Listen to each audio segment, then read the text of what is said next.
Vincent Hewlett, and I'm outside the IBIS Hotel, East Tyndall Street, Cardiff.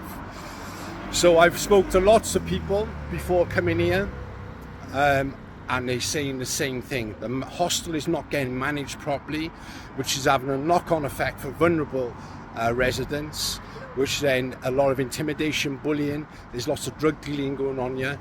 I spoke to 4 people just before I came here earlier, and they said you can walk in the foyer and get any drug you want. Yeah.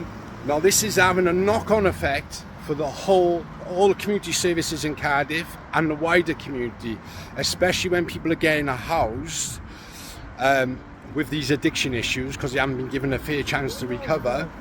Yeah, and then they're getting potential for drug dealing, drug taking, cuckooing, which is having a knock-on effect for the wider community.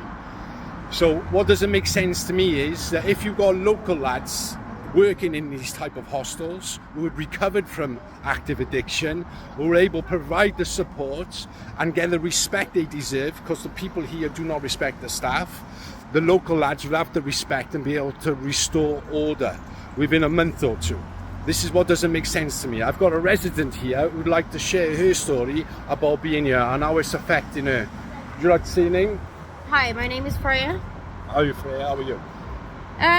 What's it like here for you? Every day is a struggle of survival. You know, it's that's it. I'm not thriving. I'm not recovering. I'm surviving, and that is that.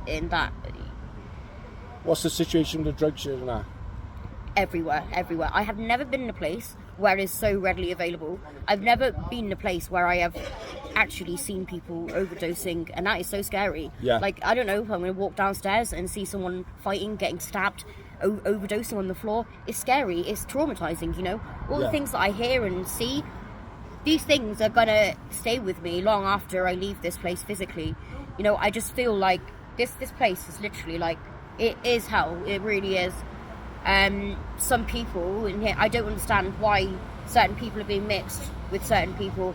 There are a lot of vulnerable females here, me being one of them. I've suffered with mental health issues most of my life. Here, everything's gotten worse. You know, I don't think I've ever been this low in my life, and I've been in some pretty dark places. And I can just see literally everybody is spiraling downhill, but nothing's being done about it.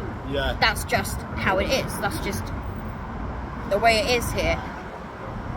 It's it feels endless. It feels hopeless. It feels like nothing can be done.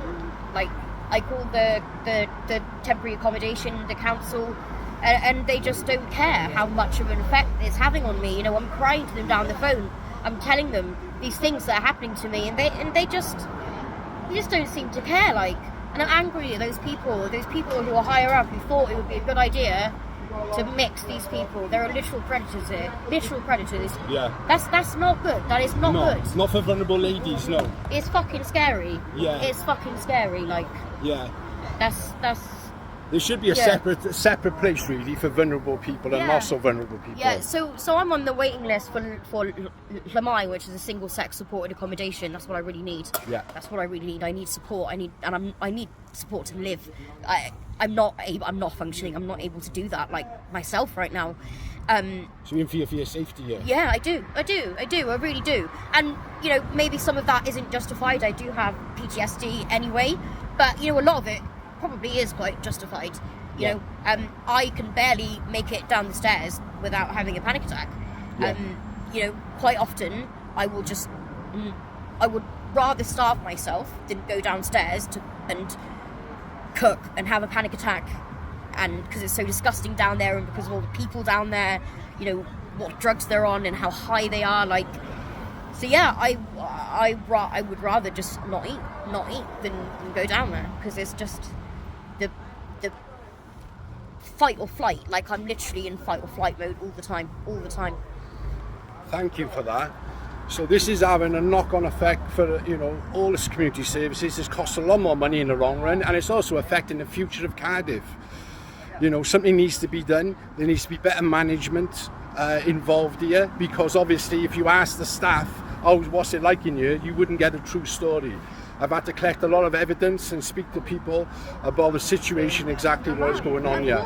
This is a political issue, and politicians need to take notice of this because it's affecting the whole of Cardiff and it's very costly.